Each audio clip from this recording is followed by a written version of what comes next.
मैं हूं अर्पिता आर्य और आप देख रहे हैं आज का मुद्दा। हाथरस केस में इस वक्त की सबसे बड़ी खबर। हाथरस के बहाने यूपी में हिंसा फैलाने की साजिश के आरोप में पुलिस ने 4 लोगों को गिरफ्तार किया। चारों आरोपियों में 2 के पीएफआई और उसके करीबी संगठन कैंपस फ्रंट ऑफ इंडिया से संबंध बताए जा रहे हैं। चारों आरोपियों की गिरफ्तारी मथुरा से हुई है जब ये दिल्ली से हाथरस जा रहे थे। पुलिस ने आरोपियों के कब्जे से मोबाइल फोन और लैपटॉप के अलावा भड़काऊ साहित्य भी बरामद किया और यह भी बताया जा रहा है कि चारों आरोपियों के आपत्तिजनक वेबसाइट से जुड़े होने के भी सुराग मिले हैं। तो बड़ी खबर इस वक्त की जो मिल रही है, 4 लोग ये पकड़े गए हैं और अब इनसे आगे की पूछताछ भी होगी और उसके हिसाब से कौन कौन लोग इस बड़ी साजिश में शामिल थे उन्हें दरअसल अब खंगालने की कोशिश होगी। आरिफ हमारे साथ जुड़ चुके और अपडेट के साथ। आरिफ, क्या जानकारी मिल रही है ये 4 लोगों के बारे में? देखिए, जिस तरह से हाथरस का मुद्दा निकलकर सामने आया था उसको लेकर तमाम जो बैड एलिमेंट्स हैं वो एक्टिव हो गए और पूरे प्रदेश में जाति हिंसा फैलाने की तमाम कोशिशें की गई और इसको लेकर सोशल मीडिया का जबरदस्त इस्तेमाल किया गया था। देखिए, जिस तरह से वेबसाइट बनाई गई, फेसबुक पर प्रचार किया गया, निश्चित तौर पर उत्तर प्रदेश नहीं बल्कि पूरे देश में इस तरह की जाति हिंसा को फैलाने की कोशिश की गई थी। 4 लोग मथुरा में इसमें गिरफ्तार हुए हैं और देखिए, जांच एजेंसियां हाथरस को लेकर बहुत सतर्क है और एक एक चीज की जांच कर रही है। देखिए, अगर जिस तरह से हाथरस का मुद्दा सामने आया तो निश्चित तौर पर तमाम ऐसे लोग होंगे जो हाथरस में होंगे। तमाम एजेंसियां जो है पूरी नजर उनकी हाथरस पर है। हाथरस में कितने लोग आए, तमाम सवाल है जो इसको लेकर सवाल है उनके जवाब मिल रहे हैं। जी बिल्कुल, यानी जिस तरीके से जानकारी आप दे रहे हैं, 4 लोग ये फिलहाल पकड़े गए। ऋषभ भी हमारे साथ इस बीच जुड़ चुके हैं। ऋषभ, यानी बड़ी कार्रवाई हुई है और ये बड़ी कार्रवाई दरअसल और लिंक को जोड़ेगी। कुछ और लोग भी शामिल हो सकते हैं और कुछ और गिरफ्तारियां भी हो सकती हैं आने वाले दिनों में। जी बिल्कुल, देखिए, उत्तर प्रदेश के अलग अलग जिलों में 19 से ज़्यादा एफआईआर हो चुकी हैं। अकेले हाथरस में 6 एफआईआर हो चुकी हैं और कल ये जो मथुरा के मार्ट टोल प्लाजा से गिरफ्तारी हुई है, ये चारों आरोपी पीएफआई और कैंपस फ्रंट ऑफ इंडिया से जुड़े बताए जाते हैं। इनके पास से जो साहित्य बरामद हुआ है वो हाथरस केस से ताल्लुक़ रखता था, उसमें तमाम भड़काऊ सामग्री है। अब उसी लिहाज से जांच एजेंसियां अपनी कार्रवाई आगे कर रही हैं कि आखिरकार इनकी प्लानिंग क्या थी। ये नई दिल्ली से हाथरस की ओर क्यों जा रहे थे? ये चारों आरोपी, जिसमें एक मुजफ्फरनगर का है, एक बहराइच का है, एक रामपुर का है और एक केरल के मल्लपुरम का है। तो जांच एजेंसियां अब इस बात पर पूछताछ कर रही हैं कि आखिरकार इनसे जुड़े हुए कौन से लोग हैं। एक वेबसाइट की जांच पहले से ही चल रही है, आखिरकार उस वेबसाइट को लेकर फंडिंग किसने की थी। जस्टिस फॉर हाथरस विक्टिम के नाम से पैसा जुटाया जा रहा था, आखिरकार वो पैसा कहां जा रहा था, किन खातों में गया है। ईडी को भी इस जांच में लगा दिया गया। इन्फोर्समेंट डायरेक्टरेट भी देख रहा है कि आखिरकार पैसे का जो लेन देन हुआ है वो कहां से कहां तक हुआ है। तो पूरे उत्तर प्रदेश की पुलिस हाई अलर्ट पर है। इसके साथ ही साथ तमाम अन्य जांच एजेंसियां भी लगातार इन 4 आरोपियों से पूछताछ कर रही हैं और उत्तर प्रदेश के जो अलग अलग जिलों में 19 एफआईआर दर्ज हुई हैं उनमें भी लगातार पूछताछ और जांच जारी है। जिस तरीके से ऋषभ बता रहे हैं कि कुल मिलाकर अभी 4 लोग गिरफ्तार हुए हैं। और आरिफ, क्या जानकारी मिल रही है, क्योंकि एक वेबसाइट की भी बात आ रही थी कि रातों रात एक वेबसाइट बनी जिसकी फंडिंग के भी सबूत मिल रहे हैं। फिलहाल क्या वो साइट जो लोग चला रहे थे या उससे जुड़े लोग, उनकी किसी की गिरफ्तारी हुई है? देखिए, 19 एफआईआर पूरे प्रदेश में जरूर दर्ज हुई है, लेकिन 4 लोगों की जो गिरफ्तारी है बहुत अहम है। मथुरा की जो गिरफ्तारी है उसको लेकर तमाम जो सवाल है पुलिस के सामने, उनका जवाब जरूर मिल जाएगा। दूसरी बड़ी बात है कि ये एक बहुत बड़ी कामयाबी है पुलिस के लिए कि 4 लोगों की गिरफ्तारी हुई है और इन्हीं गिरफ्तारियों से आगे पता चलेगा कि इसके पीछे कितने बड़े तार हैं, कितनी फंडिंग हुई है, कितना धन आया है, कितना धन गया है। तो कुल मिलाकर ये पुलिस काम कर रही है, तमाम जो एजेंसियां हैं बहुत जबरदस्त तरीके से काम कर रही हैं और मुझको लगता है कि बहुत जल्दी इस पूरे मामले में सरकार अपना पक्ष रखेगी। सरकार बताएगी कि आखिर कितने बड़े पैमाने पर पूरे प्रदेश में दंगा फैलाने की साजिश थी। तो बहुत जल्दी इस साजिश का जो पर्दाफाश है, साजिश का जो पर्दा है वो हटने वाला है। जी बिल्कुल, यानी ऋषभ, देखिए उसी के तहत अब कार्रवाइयां भी होने लग गई। 4 लोग फिलहाल गिरफ्तार किए गए हैं और एफआईआर और दर्ज हुई है। फिलहाल क्या इन लोगों से पूछताछ हो रही है? देखिए, 5 अन्य आरोपी भी गिरफ्तार हुए हैं, उनसे अलग अलग जिलों में जो गिरफ्तारियां हैं तो उनसे पूछताछ की जा रही है। उनका इन 4 आरोपियों से क्या कोई ताल्लुक है, इस बारे में भी पूछताछ हो रही है। कुछ पॉलिटिकल पार्टीज के लोग हैं, कुछ तमाम अन्य संगठन से जुड़े हुए लोग हैं, उनसे भी पूछताछ की जा रही है। ये देखा जा रहा है कि किस तरह से ये पूरे प्लान्ड वे में उत्तर प्रदेश का जो सामाजिक सद्भाव है, जो समरसता है, उसको बिगाड़ने की कोशिश हुई थी। इसके लिए किसने फंडिंग की थी, इसकी भी जांच की जा रही है, और ये भी कि कौन इनके लिए ट्रांसपोर्ट मुहैया करा रहा था, कौन इनको जो मटेरियल डिस्ट्रीब्यूट किया जा रहा है, चाहे वो सड़क पे हो चाहे सोशल मीडिया पर, ये कौन मुहैया करा रहा था, कौन ये सारी चीज़ें तैयार कर रहा था। ये सारी चीज़ें अब जांच के दायरे में। ये मान के चलिए अभी ये महज PFI CFI के 4 युवक नहीं हैं, उत्तर प्रदेश के अन्य जिलों में भी जो गिरफ्तारियां हुई हैं उनका इनसे संबंध स्टैब्लिश किया जा रहा है। क्या ये सब प्लान्ड वे में हो रहा था, ये सब लोग आपस में जुड़े हुए हैं या नहीं, जल्द ही कुछ और खुलासे होंगे और कुछ और गिरफ्तारियां भी होंगी। बिल्कुल, आप दोनों रहिए हमारे साथ। देखिए इस वक्त और एक बड़ी खबर, हाथरस मामले में बनी वेबसाइट की जांच ईडी करेगा। आरोप है कि वेबसाइट यूपी में दंगा कराने के लिए बनाई गई थी, जिसमें पीड़िता को इंसाफ दिलाने के नाम पर पैसे की उगाही की गई। वेबसाइट के जरिए जमा करवाया गया पैसा किन बैंक खातों में गया, इसकी ईडी जांच करेगा। platformcard.com पर यह वेबसाइट बनाई गई थी और दावा यह किया गया कि साजिश के तार PFI से जुड़े हैं और वेबसाइट पर आपत्तिजनक कंटेंट भी मिला है, जिसके आधार पर दावा किया जा रहा है कि यूपी में हाथरस मामले के बहाने माहौल को खराब करने की साजिश की गई थी। तो कुल मिलाकर ये वेबसाइट जो सामने आई, इसमें कई ऐसी चीजें हैं जो शक पैदा करती हैं और इसी के हिसाब से ये भी दावा किया जा रहा है कि ये जो साजिश हुए हैं उसके तार PFI से जुड़े हैं और वेबसाइट पर आपत्तिजनक कंटेंट भी मिला है।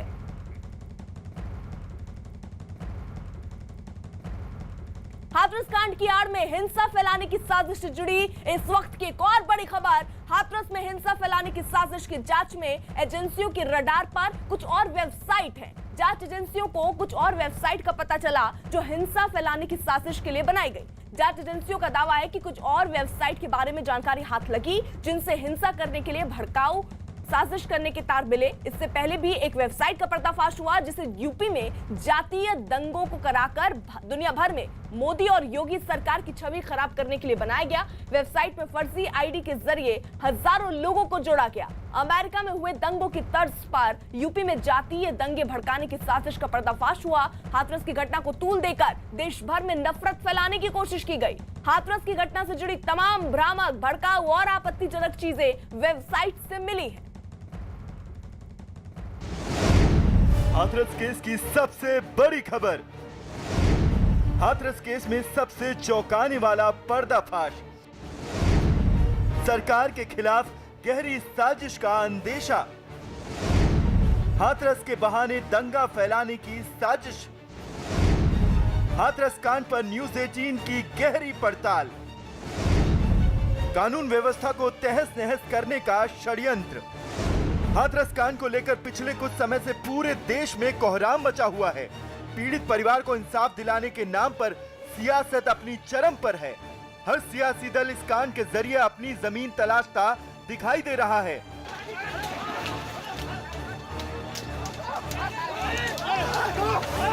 लेकिन इसी बीच न्यूज 18 इंडिया की टीम को एक बेहद चौंकाने वाली जानकारी हाथ लगी, जिसकी वजह से हाथरस कांड की आड़ में गहरी साजिश का अंदेशा होने लगा है।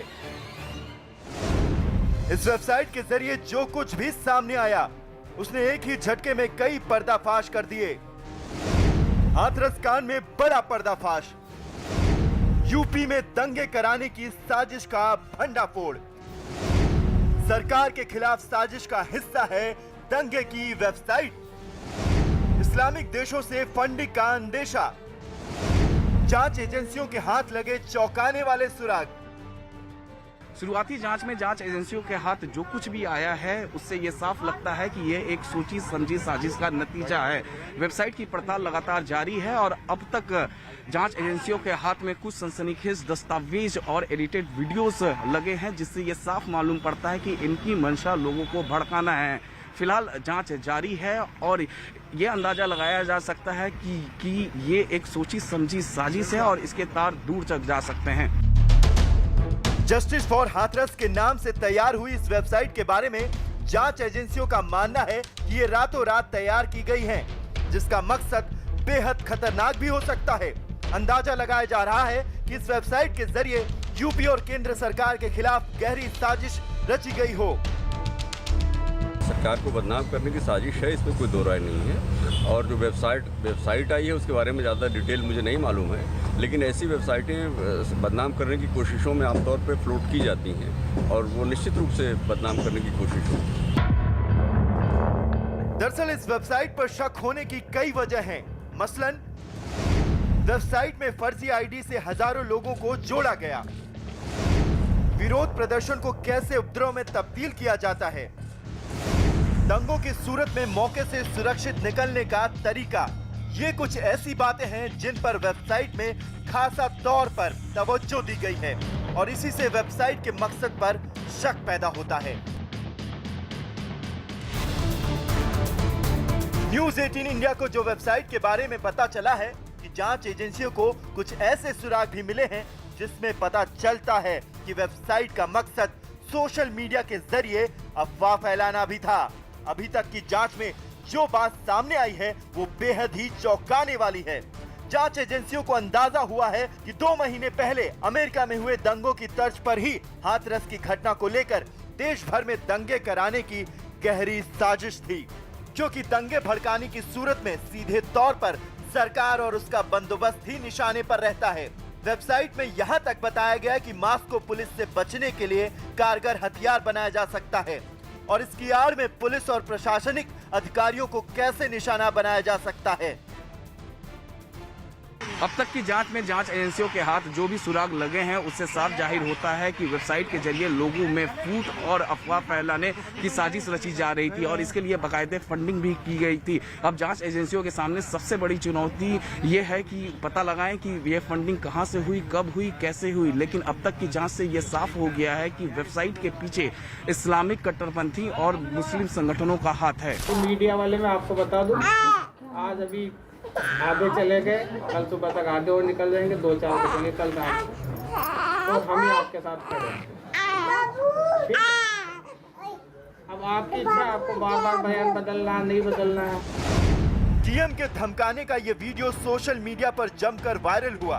पीड़ित परिवार ने डीएम पर आरोप बदलने के लिए दबाव बनाने का आरोप भी लगाया। परिवार का तो ये भी आरोप है कि फोन भी इसलिए जब्त किए गए ताकि इस तरह के वीडियो कोई दोबारा ना बना सके।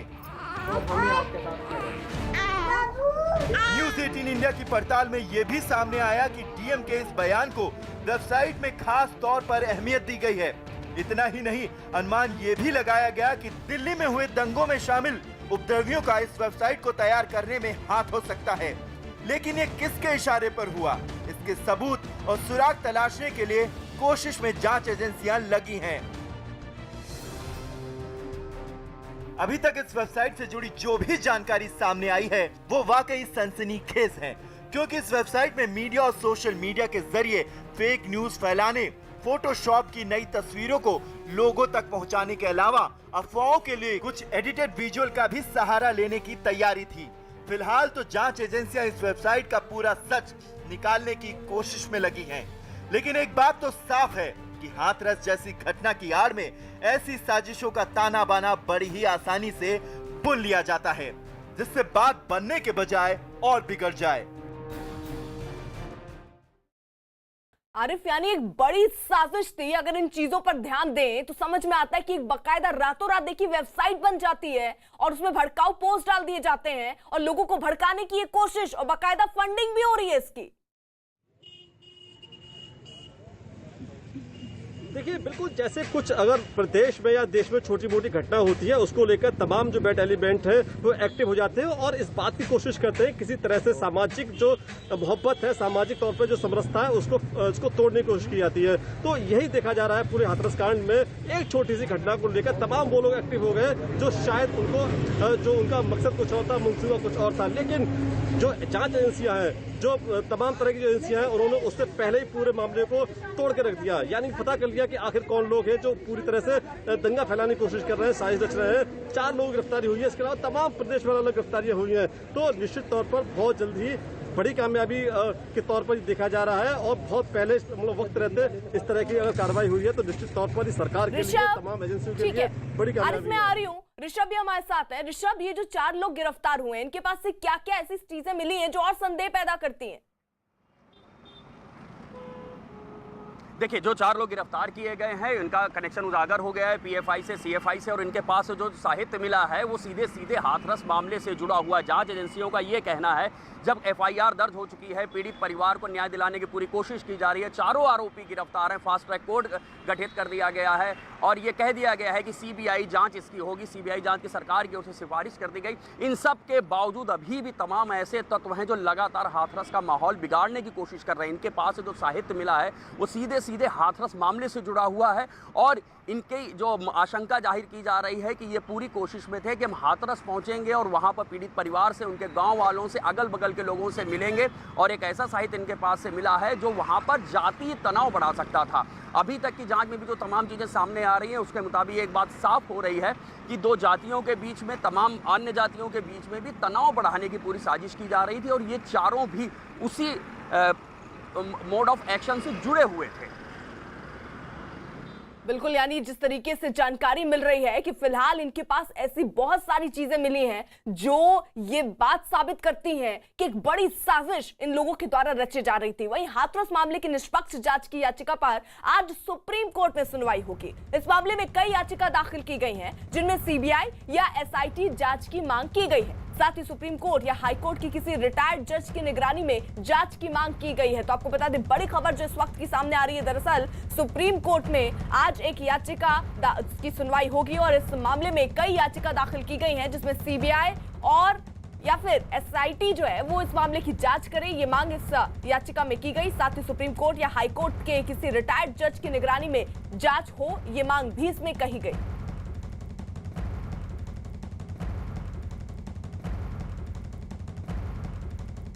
तो आपको बता दें, बड़ी खबर इस वक्त की, हाथरस मामले की निष्पक्ष जांच की याचिका पर आज सुप्रीम कोर्ट में सुनवाई होगी। एहतशाम हमारे साथ हमारे सहयोगी जुड़ चुके हैं। एहतशाम, कब से शुरू होगी सुनवाई?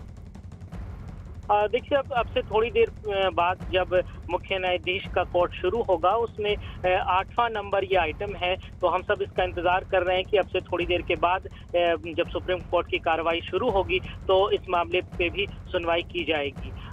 इस मामले से जुड़ी कई याचिकाएं दाखिल की गई हैं और आज कुछ याचिकाओं पर सुनवाई होगी। इसके बाद कुछ दिनों के बाद शायद कुछ और याचिकाएं ली जाएं, क्योंकि सभी में अलग अलग मांगे रखी गई हैं।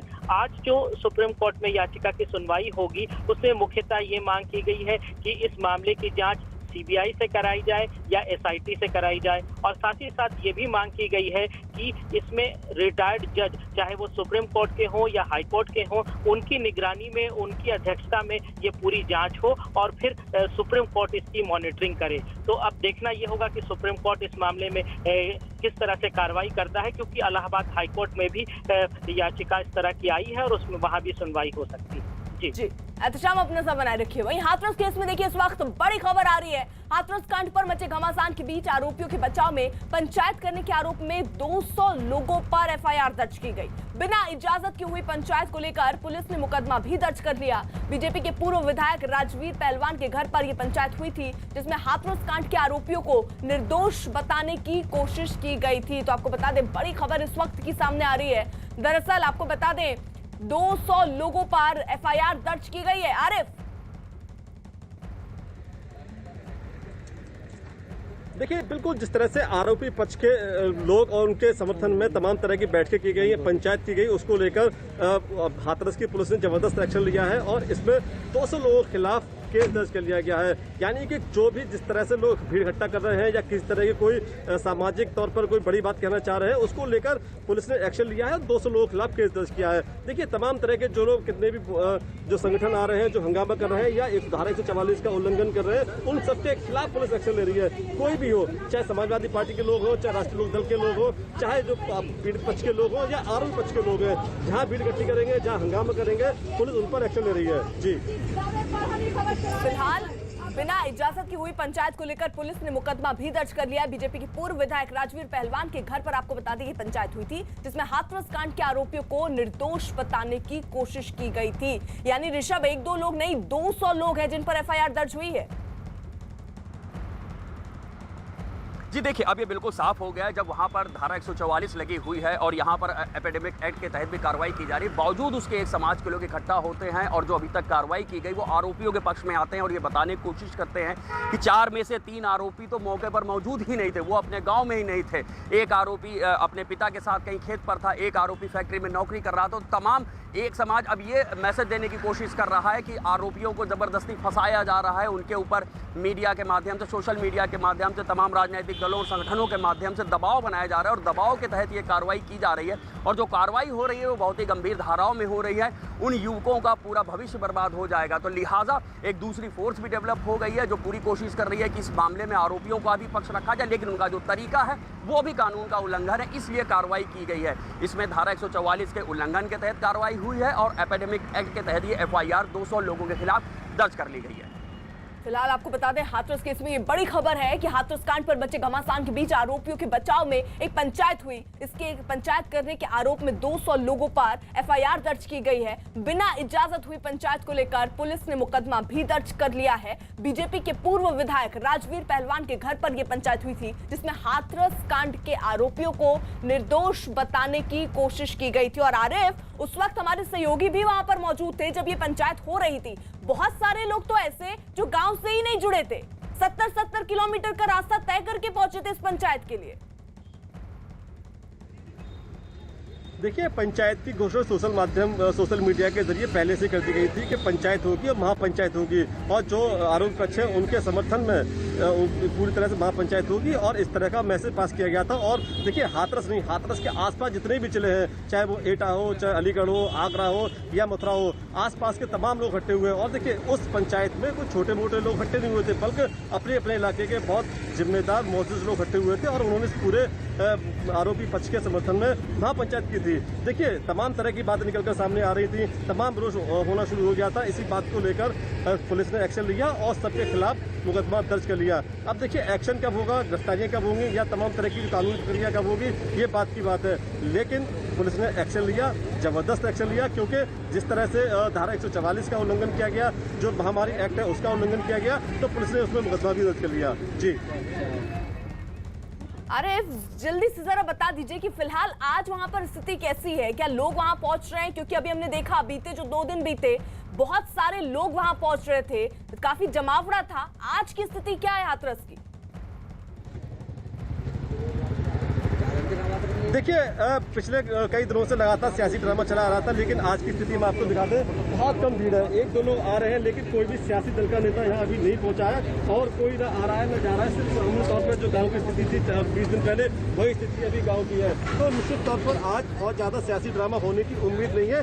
1-2 संगठन है वो शायद यहाँ आएंगे, उसके बाद यहाँ चले जाएंगे। तो आज प्रशासन के लिए, पुलिस के लिए जरूर हाथ की बात है कि आज बहुत ज्यादा यहाँ भीड़ इकट्ठी होने की उम्मीद नहीं है। जी